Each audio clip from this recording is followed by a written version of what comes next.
আমার ভাইরা, আমার বন্ধুগণ,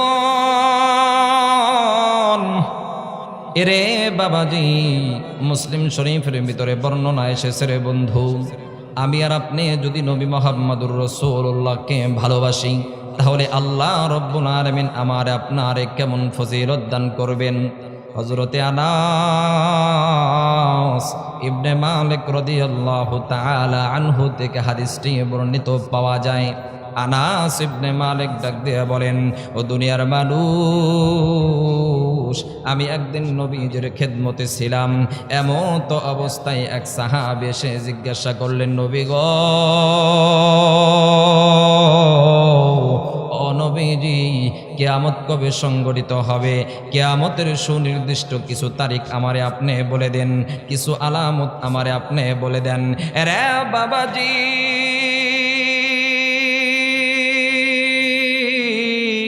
আল্লাহ তাআলার নবী এই সাহাবীকে তার জবাব না দিয়ে তারে পাল্টা প্রশ্ন করলেন, সাহাবীরে, ও সাহাবী, তুমি যে এই কিয়ামতের সম্পর্কে তুমি জানতে এসেছো, ও সাহাবী, তুমি আগে বলো ওই কিয়ামতের জন্য তুমি কি প্রস্তুতি গ্রহণ করেছো?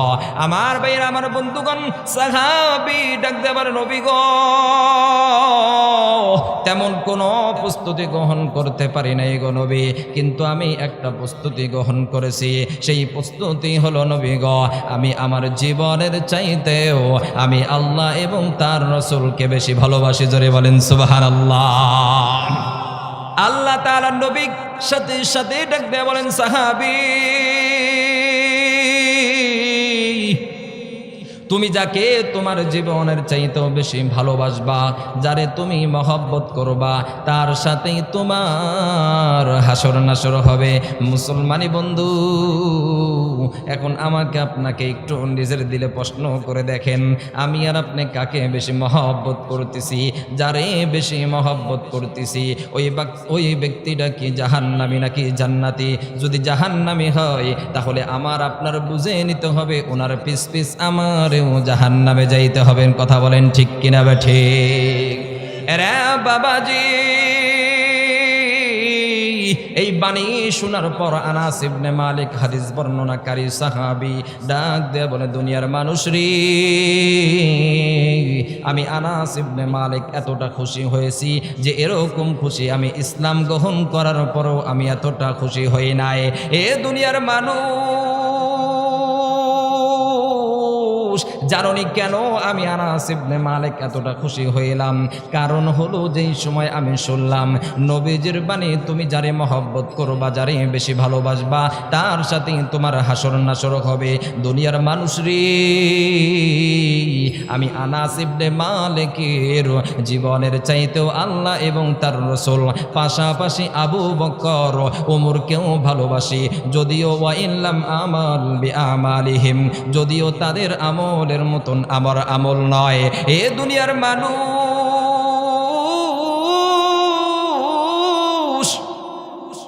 ওই আনাস ইবনে মালিক ডাক দিয়ে বলে, দুনিয়ার মানুষ রে, আমি যেহেতু আমার জীবনের চাইতেও আমি এই চারটি ব্যক্তিকে ভালোবাসি, সুতরাং আমার হাসর নাসর কিয়ামত এই চার ব্যক্তি শ্রেণীর সাথেই হবে। জোরে সরে বলেন সুবহানাল্লাহ। আমার ভাইরা, আমার বন্ধুগণ,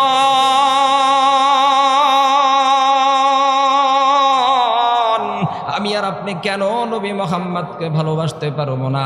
কারণ আমি আর আপনি নবীকে দেখি নাই, এই তো বুঝি। আমার আপনার নবীর সৌন্দর্য দেখি নাই, এই কারণে বুঝি আমি আর আপনি নবীকে মহব্বত করব না, নবীকে ভালোবাসতে পারবো না। বাজান রে, সাহাবায়ে কেরাম রাদিয়াল্লাহু তাআলা আনহুম আজমাইনরা নবী মুহাম্মদুর রাসূলুল্লাহকে কতটা ভালোবাসতেন রে বন্ধু। আমি আর আপনি কেন মুহাম্মদকে ভালোবাসতে পারবো না? সাহাবায়ে কেরাম যদি ভালোবেসে থাকে, আমি আর আপনি কেন ভালোবাসতে পারবো না? রে বাবাজি, একটা বালক সাহাবীর কথা আমি আপনাদেরকে স্মরণ করে দিলে বন্ধু, অনেক হযরত উলামায়ে কেরামের জবানে এই হাদিসটা বর্ণনা শুনেছেন। বাজান রে, এই মুসাফির ব্যক্তি, এই পাগলের জবান থেকে একটু শুনে দেখেন রে বন্ধু। বাজান, একটু খুবই মনোযোগ হওয়া চাই। পর্দানিশি মা বোনেরা গো, একটু মনোযোগ হওয়া চাই রে মা, এই মুরব্বী বাজানেরা একটু মনোযোগ হওয়া চাই। যুবক বন্ধুগণ এদিক সেদিক খেয়াল করব না। আমার ভাইরা, আমার বন্ধুগণ, এই বালক সাহাবী বাজান হাদিসটা ঘটনাটি অনেক বড় রে বন্ধু, সংক্ষিপ্ত আকারে আমি আপনাদের সামনে তুলে ধরতেছি। এই বালক সাহাবী নবী মুহাম্মদুর রাসূলুল্লাহকে যা বলে, নবী গো, ও নবীজি, আমি আমার জীবনের চাইতেও, এমনকি আমার পিতা মাতা বাবা মার চাইতেও আমি আপনাকে নবী মুহাম্মদুর রাসূলুল্লাহকে আপনাকে বেশি ভালোবাসি। জোরে সরে বলা যায় কিনা সুবহানাল্লাহ? আমার ভাইরা, আমার বন্ধুগণ, নবীজি এবার সাহাবীকে ডাক দিয়ে বলে, সাহাবী, তুমি যে আমারে তোমার বাবার চাইতো মায়ের চাইতো তুমি বেশি ভালোবাসো, তুমি কি প্রমাণ করতে পারবানি? এই বালক ছোট বালক সাহাবী ডাক দেয়া বলে, নবী গো, আপনি যা বলবেন আমি প্রমাণ করে দিব গো নবী। আমার ভাইয়ের, আমার বন্ধুগণ, ওই মজলিসে ওই বালক সাহাবীর বাবাও ওইখানে উপস্থিত ছিল। আল্লাহ তাআলার নবী পরীক্ষা করার জন্য আল্লাহ তাআলার নবী তার কাছে তরবারি ছিল। ওই বালক সাহাবীকে ডাক দেয়া বলে, সাহাবী রে, তোমার হাতে যে তরবারি দেখতেছি, এই তরবারিটা দিয়া তুমি যদি আমার ভালোবাসা প্রমাণ করতে চাও, তাহলে ওই যে তোমার জন্মদাতা পিতা তার কল্লাটা আলাদা করতে হবে। আমার ভাইরা, আমার বন্ধুগণ, আল্লাহ তাআলার নবীর এই কথা শুনিয়া বালক সাহাবী এবার তার বাপের দিক ফিরিয়া এবার তরবারি নিয়ে বাপের কল্লা কাটার জন্য রওনা হয়েছে। আহারি, ওইখানে যত সাহাবায়ে কেরাম ছিলেন সবাই হাউমাউ করে কান্না শুরু করে দিল রে, সবাই হাউমাউ করে কান্না করতেছে। বন্ধু, সাহাবায়ে কেরাম আহারে বলতেছে, আহারে কেমন সন্তান রে এই বালক, এই ছোট বাচ্চাটা কেমন সন্তান, জন্মদাতা পিতাকে কল্লা কেটে হত্যা করতেছে। বাজান রে, এই বালক সাহাবী যেই সময় তার বাবার কাছে গেল, বাবাও কেমন ইমানদার রে বন্ধু, এই বাবা জমিনের দিক তাকাইয়া আল্লাহ তাআলার কাছে দোয়া করে, মালিক আল্লাহ গো, ও মালিক আল্লাহ, আমার সন্তান, ও মালিক আল্লাহ, আমার সন্তান আমার গর্দান কাটার জন্য আসতেছে রে মালিক, নবীর ভালোবাসা প্রমাণ করার জন্য। আল্লাহ দয়ার মালিক আল্লাহ গো, মালিক আল্লাহ, আমার এই সন্তানের ইমানের ভিতরে আপনি কুওয়াত শক্তি দান করে দেন গো আল্লাহ। মালিক রে, আমার এই সন্তান যেন আমার কল্লা কাটতে পারে, আমার এই সন্তান যেন তার নবীর ভালোবাসা প্রমাণ করতে পারে। বাবাজি, এবার সন্তান বাবার কাছে চলে আসছে। বাবার কাছে আসিয়া বাবাও টন টন করে গর্দান এইভাবে দিয়ে আসছে। গর্দান সোজা তার ছুরিটা ধরার পর আল্লাহু আকবার বলিয়া যেই সময় ফেসটা চালাইবে, পিছন থেকে নবী ডাক দেয়া বলেন, সাহাবী, ও সাহাবী রে, তোমার বাবার আর গর্দান কাটতে হবে না, তুমি ভালোবাসাই প্রমাণ করে দিছ। আসো আসো। নবী যে এইভাবে দুই হাতখানা বাড়িয়ে আছে। বাবাজি সন্তানকে ডাক দেব, সন্তান রে, জানা জানা, দেখ না কে হাত বাড়িয়ে দিয়েছে, রহমাতাল লিল আলামিন, নবী তোমার জন্য হাতটা বাড়িয়ে দিয়েছেন। যাও যাও, নবীর বুকে তুমি চলে যাও, অস্ত্রটা আমার কাছে দিয়ে যাও। বাজান রে, এবার এই সাহাবী নবীর কাছে চলে গেলেন। নবীজি খুব সুন্দর করে তাকে বুকে জড়িয়ে নিলেন, নিয়ে খুব সুন্দর করে আদর করতেছে। আর সাহাবীর বাবাকে ডাক দেয়, মানে সাহাবীর বাবা রে, সাহাবীর বাবা, আমার এই সাহাবী যেদিন এই দুনিয়া থেকে বিদায় নিয়ে চলে যাবে রে, ও সাহাবীর পিতা, আমার এই বালক সাহাবী যেদিন এই দুনিয়া থেকে বিদায় নিয়ে চলে যাবে, আমি নবী মুহাম্মদুর রাসূলুল্লাহর কাছে খবর দিবা, আমি নবী মুহাম্মদুর রাসূলুল্লাহ আমার এই সাহাবীর লাশটা আমি ধোয়াইব, আমি তার জানাজা করব, আমি তার লাশটা আমি কবরে নামাইয়া দাফন কাফন করব। জোরে বলেন আল্লাহু আকবার। আমার বাবাজি,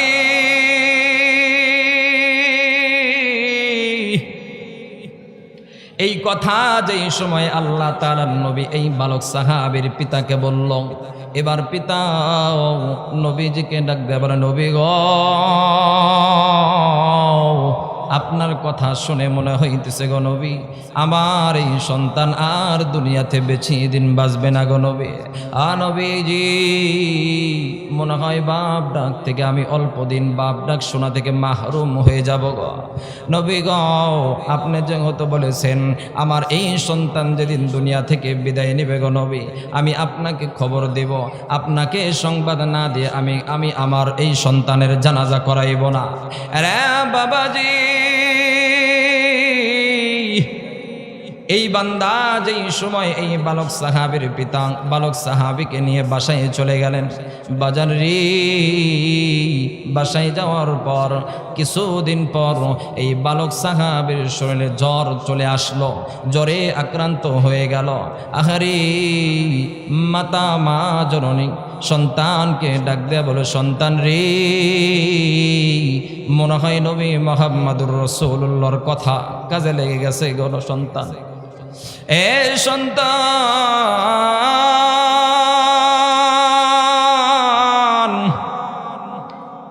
তুমি মনে হয় আর বাঁচবা না। সন্তান বালক সাহাবী ডাক দিয়ে বলে, মা জননী গো, মনে হয় আমি মৃত্যুর পেয়ালা পান করব। ও গো মা, তবে একটা কথা বলে যাই গো মা, মারি আমি যেদিন মারা যাব গোটা দুনিয়ার মানুষ জানে, সবাই জানে আমার জানাজার ইমামতি নবী মুহাম্মদুর রাসূলুল্লাহ করবে। ও গো মা জননী,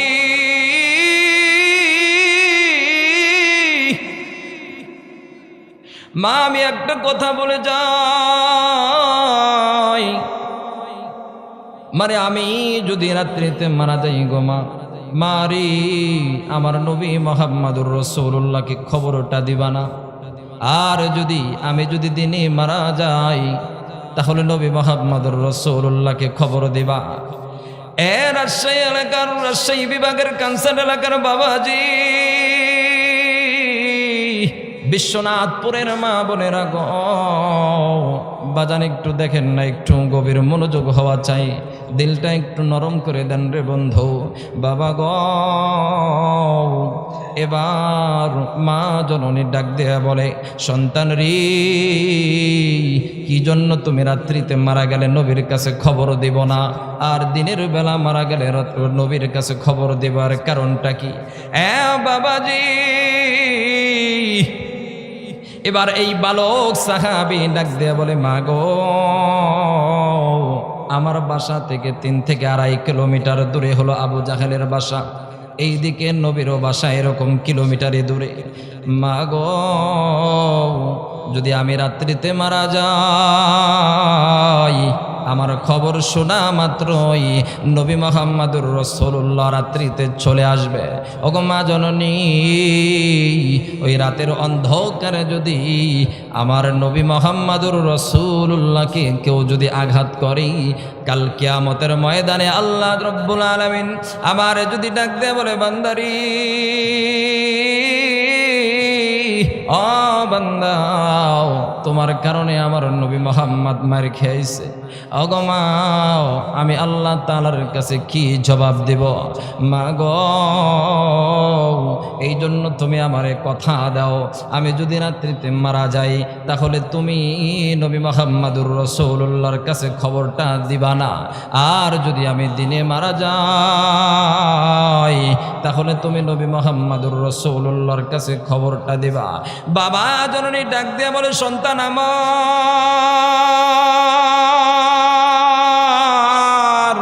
সন্তান আমি বুঝি নাই, যে তোমার অন্তরের ভিতরে তুমি নবী মুহাম্মাদুর রাসূলুল্লাহকে এত ভালোবাসো। জোরে বলেন সুবহানাল্লাহ। মা জননী ডাক দেয়া বলে, সন্তান রে, যাও যাও, তোমাকে কথা দিলাম তুমি যদি রাত্রিতে মারা যাও তাহলে আমি নবীর কাছে খবরটা দিব না, আর যদি তুমি দিনের বেলা মারা যাও তাহলে আমি এই মৃত্যুর সংবাদ আমি নবীর কাছে দিব। বাবাজি, আল্লাহর কি কাম রে বন্ধু, এই বালক সাহাবী দিনের বেলা মারা যায় নাই, এই বালক সাহাবী রাতের অন্ধকারে মারা গেছে। এরে বাবাজি, এই বালক সাহাবের পিতা মাতা এখন মা বাবা, আহারে ছেলে তো মানা করে গেছেন নবীর কাছে সংবাদ দিতে। এবার নবীকে ছাড়াও এই বালক সাহাবীকে তারা দাফন কাফন করে ফেলল। বাবাজি, পরের দিন সকালবেলাও আল্লাহ তাআলা নবীর কাছে এক সাহাবী গিয়ে বলে, নবী গো, নবীজি, আপনার ওই বালক সাহাবী জ্বরে আক্রান্ত হয়ে দুনিয়া ছেড়ে বিদায় নিয়ে চলে গেছে। এরে বাবাজি, বর্ণনা এমন এসেছে রে বন্ধু, আল্লাহ তাআলার নবী ওইখানে বসা অবস্থায় ছিল। এই কথা শোনা মাত্রই সংবাদটা শোনার মাত্রই নবী মুহাম্মাদুর রাসূলুল্লাহ দাঁড়িয়ে গেলেন, গিয়ে বলেন, আবু বকর কই, ওমর উসমান আলী কই রে, ও সাহাবীরা চলো চলো, আমার ওই প্রেমিক বালক সাহাবীর মারা গেলে যে আমি তার লাশটা ধোয়াইব, তার জানাজার ইমামতে আমি নবী মুহাম্মাদুর রাসূলুল্লাহ করব, তার লাশটা দাফন কাফন আমি করব, চলো চলো। এবার ওই সাহাবী ডাক দিয়ে বলে, নবী গো, ও নবীজি, আর যেতে হবে না গো নবী, তারা তার বাবা মা রাত্রিতেই ওই বালক সাহাবীর, আপনার ওই মহব্বতের সাহাবীর লাশটা দাফন কাফন করে ফেলেছে। এবার নবীজি ডাক দিয়ে বলে, সাহাবীরা রে,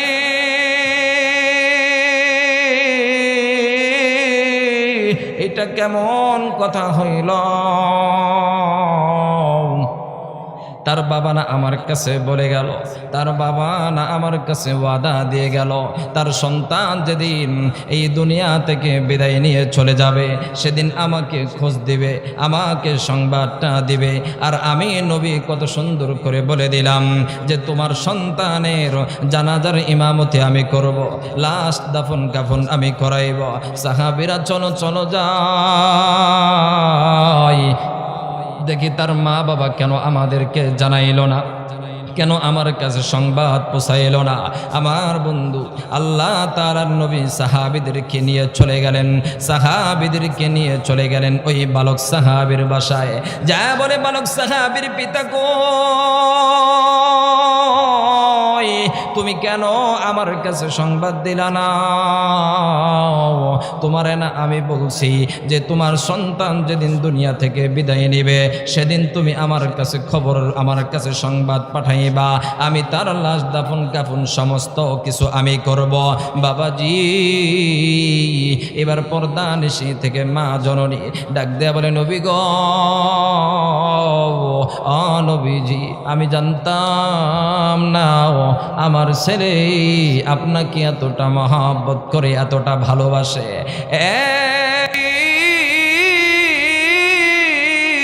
একটু মনোযোগী হয়ে যাও, বাজান বেখেয়ালি হয়েন না রে বন্ধু, আলোচনার মূল পয়েন্টটা হারিয়ে ফেলবেন না রে বাবা। আমি আপনাদেরকে বুঝাইতে চাইতেছি নবী মুহাম্মাদুর রাসূলুল্লাহকে ভালোবাসতে হবে, আমার আপনার নবী মুহাম্মদকে ভালোবাসতে হবে। নবী মুহাম্মাদুর রাসূলুল্লাহকে ভালো না বেশে আমি আর আপনি কিন্তু বাজান কেউ জান্নাতে যাইতে পারবো না। বাবাজি, এবার এই বালক সাহাবীর মাথা ডাক দিয়ে বলে, মা জননী নবীকে ডাক দিয়ে বলে, নবী গো, মৃত্যুর কিছুক্ষণ পূর্বে আমার সন্তান আমাদেরকে বলে গো মা জননী, আমি যদি রাত্রিতে মারা যাই, ওগো মা আমার দয়ার নবীকে সংবাদ দিবা না? এই বৃত্তান্ত দয়ার নবী আমাদেরকে বলেছেন, এই জন্য আমরা মা বাবা হয়ে আপনার কাছে সংবাদ দিতে পারি নাই। নবীজি ডাক দিয়ে বলে, মা জননী গো, কই কই আমার সেই মহব্বতের বালক সাহাবীর কবরটা কই? আল্লাহ তাআলার নবীকে তার কবরটা দেখিয়ে দিলেন। আল্লাহ তাআলার নবী মুহাম্মদুর রাসূলুল্লাহ কবরের উপর এক হাতটা দিয়া, এক হাত আসমানের দিক দিয়া আল্লাহ তাআলাকে বলে, আল্লাহ গো, আমার এই সাহাবীর প্রতি আমি খুশি, আল্লাহ আপনিও এই সাহাবীর প্রতি খুশি হয়ে যান। জোরে সরে বলা যায় কিনা সুবহানাল্লাহ? আমার বন্ধু, এই জন্য আমার আপনার নবীকে মহব্বত করতে হবে, নবীকে ভালোবাসতে হবে। আমি আর আপনি দেখি নাই তো কি হয়েছে, দেখি নাই তো কি হয়েছে, না দেখলে কি মহব্বত করা যায় না? আওয়াজে বলেন, যায় কি যায় না? আমি আর আপনি নবীকে কেমনে দেখব? তারপরেও আমাকে আপনাকে নবীকে মহব্বত করতে হবে। নবীকে কি করতে হবে? নবীকে ভালোবাসতে হবে, নবীকে অনুসরণ করতে হবে। তাহলে আমার আপনার জন্য জান্নাতে যাওয়ার রাস্তা সোজা হয়ে যাবে। জোরে বলেন সুবহানাল্লাহ। বাজান, কষ্ট হইতেছে? আমি দেখিনি তোমায় চোখের তারায়, তবুও তোমায় ভালোবেসেছি। আমি দেখিনি তোমায় চোখের তারায়, তবুও তোমায় ভালোবেসেছি। মনের এই ক্যানভাসে তোমার ছবি ভাসে, তোমায় আমি যেন পেয়েছি। মনের এই ক্যানভাসে তোমার ছবি ভাসে, তোমায় আমি যেন পেয়েছি। আমি দেখিনি তোমায় চোখের তারায়, তবুও তোমায় ভালোবেসেছি। উহুদের ময়দানে রক্ত ঝরালে দিন কায়েমের জন্য, পাথর বুকেও ফোটালে ফুল, মনুষ্য জাতি ছিল শূন্য। উহুদের ময়দানে রক্ত ঝরালে দিন কায়েমের জন্য, পাথর বুকেও ফুল ফোটালে মনুষ্য জাতি ছিল শূন্য।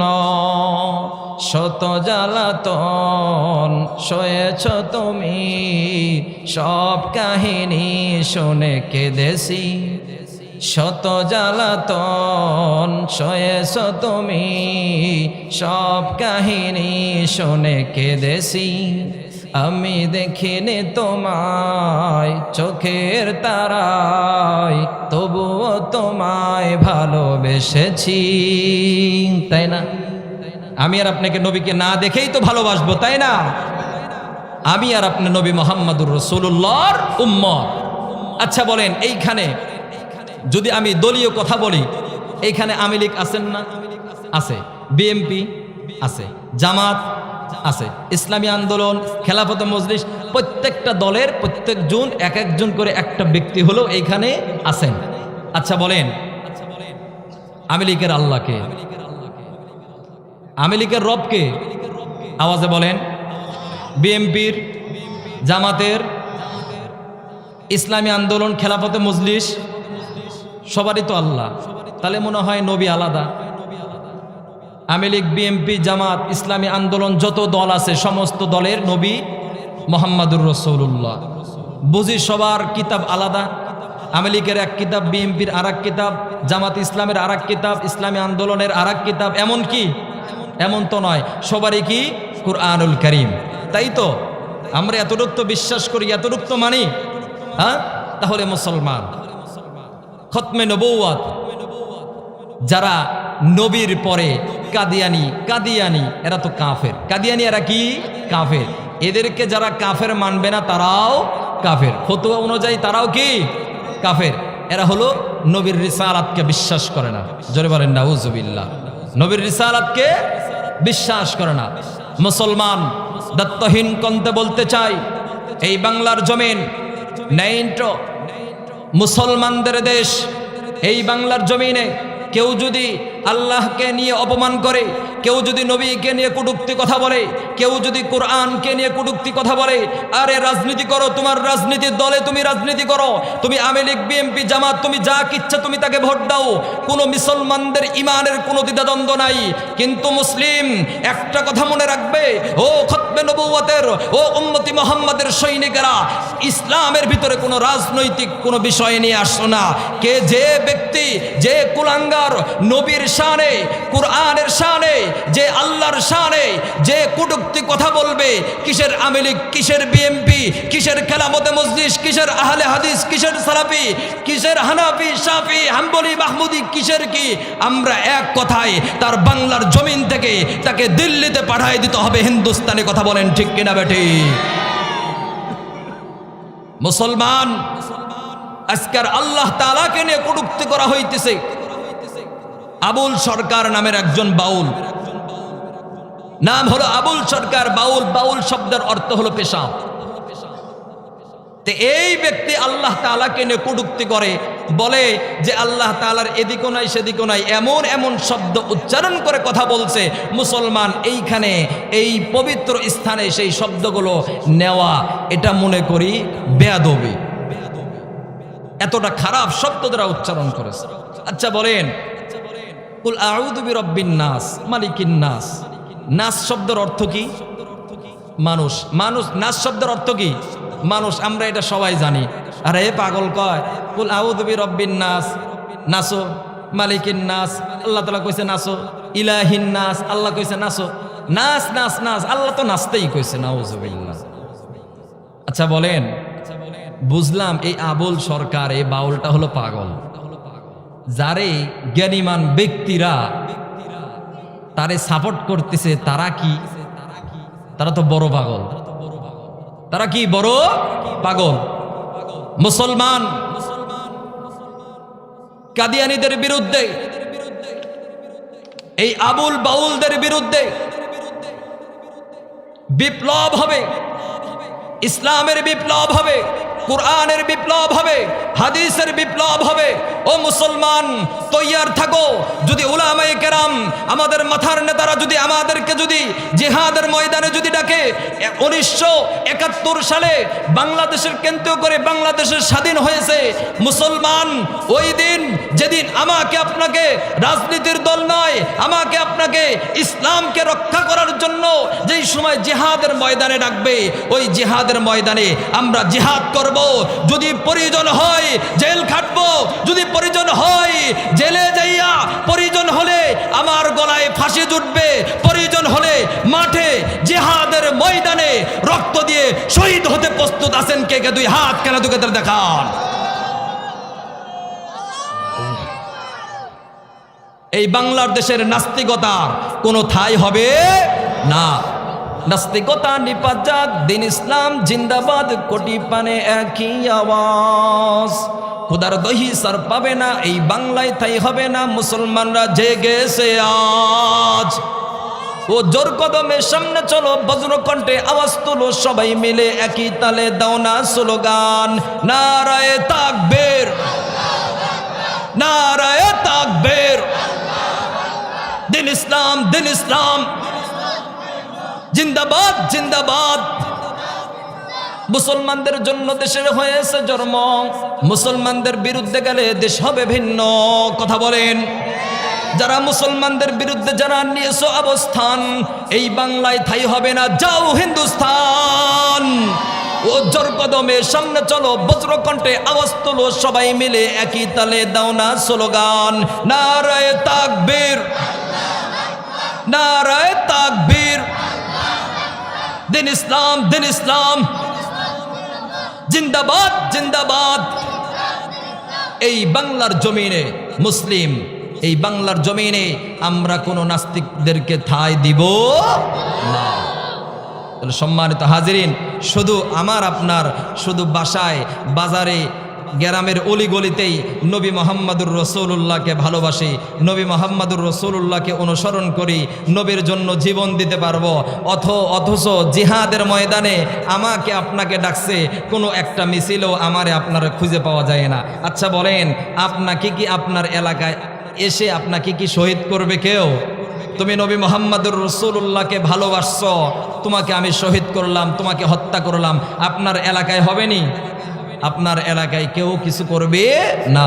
এই জন্য তাওহীদি জনতা, আমার আপনার যেই সময় যখন আমার আপনার ডাক আসবে, মুসলমান একটা কথাই তো সব জায়গায় বলি, আমার বাবাকে নিয়ে যদি কেউ যদি কটূক্তি করে আমি তারে কিছুই বলবো না, আমার মাকে নিয়ে যদি কেউ যদি কটূক্তি করে আমি তারে কিছুই বলবো না, যদি আমার শরীরে কেউ যদি আঘাত করে মুসলমান তাও কোনো কিছু বলবো না, কিন্তু আমার নবীর শানে, আমার নবীর ইজ্জতে যদি কেউ যদি বেয়াদবি করে, কেউ যদি কুলাঙ্গারের সন্তানেরা কেউ যদি আমার নবীর শানে বেয়াদবি করে, তার জিহ্বা টেনে এই বাংলার জমিন থেকে ছেড়ে দিতে হবে। কথা বলেন ঠিক কিনা বেটে? মুসলমান কষ্ট পাইতেছেন, বেজার হইতেছেন, কষ্ট পাওয়ার কিছু নাই। মনে করি কেউ যদি কষ্ট পায় মনে করব সে নবীর উম্মত না। কেউ যদি নবীর উম্মত হয়ে থাকে তাহলে এটা কষ্ট পাওয়ার কারো কোনো আসে না। তো সম্মানিত হাজিরিন, আমাকে আপনাকে নবীকে মহব্বত করতে হবে, নবীকে ভালোবাসতে হবে। নবীকে ভালোবাসা ছাড়া আমার আপনার কোনো আস্থা নাই। আল্লাহ তাআলা তো কুরআনুল কারীমের ভিতরে বলে দিয়েছেন, মাইয়ুতি'র রাসূল ফাকাদ আতা আল্লাহ, যে আমার রসুলকে আনুগত্য করলো, অনুসরণ করলো, স্বয়ং আমি আল্লাহ তাআলাকে অনুসরণ করা, আনুগত্য করা হলো। আল্লাহ তাআলা তো কুরআনুল কারীমের ভিতরে বলেই দিয়েছেন। বাজান